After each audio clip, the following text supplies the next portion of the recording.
Pencegahan penyebaran COVID-19 melalui pendekatan pentahelix. COVID-19 adalah penyakit yang disebabkan oleh virus Severe Acute Respiratory Syndrome Coronavirus 2. Pada banyak kasus, virus ini hanya menyebabkan infeksi pernafasan ringan seperti flu. Namun, virus ini juga bisa menyebabkan infeksi pernafasan berat seperti infeksi paru-paru atau pneumonia. Di Indonesia sendiri, kasus COVID-19 semakin menunjukkan peningkatan dari hari ke harinya. Total kasus di Indonesia sudah mencapai 467.000 kasus. Oleh karena itu, dibutuhkan pencegahan atas penyebaran COVID-19 ini. Dalam pencegahannya, dipilihlah pendekatan sinergi pentahelix.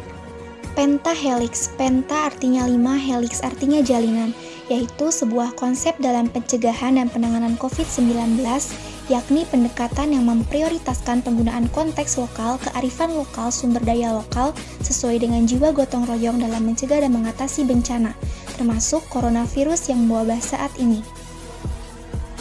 Dalam konteks ini, terdapat 5 jalinan yang harus saling bahu-membahu dalam menangani kasus COVID-19, yakni yang pertama, ada pemerintah sebagai political power atau pembuat kebijakan. Yang kedua, pengusaha sebagai pengembangan ekonomi.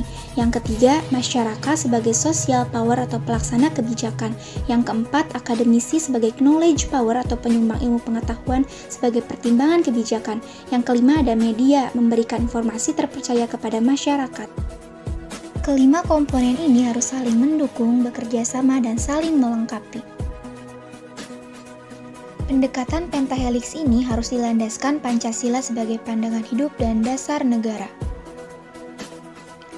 Adapun cara untuk meningkatkan nilai-nilai Pancasila di masa COVID-19 ini, yang pertama, semakin mendekatkan diri kepada Tuhan Yang Maha Esa.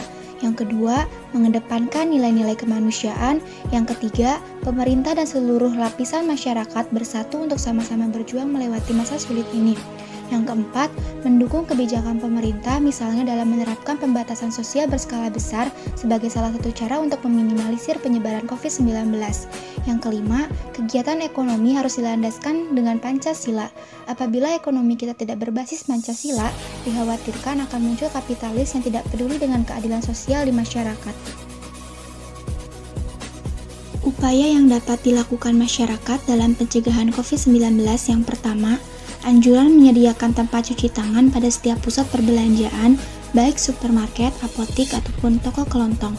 Yang kedua, anjuran untuk melakukan kegiatan di rumah saja termasuk kegiatan pembelajaran. Jika memungkinkan dapat membuka usaha kecil-kecilan untuk menambah penghasilan. Yang ketiga, melakukan penyemprotan disinfektan di setiap RT atau RW-nya. Yang keempat, penerapan social distancing dan penggunaan masker. Yang kelima, pembagian masker gratis kepada masyarakat yang dilakukan oleh para pemuda Karang Taruna. Yang keenam, pengecekan suhu tubuh sebelum memasuki gerbang komplek. Yang ketujuh, saat batuk atau bersin, tutup mulut dan hidung dengan lengan atau tisu. Yang kedelapan, jika demam, batuk atau kesulitan bernafas, segera cari bantuan medis.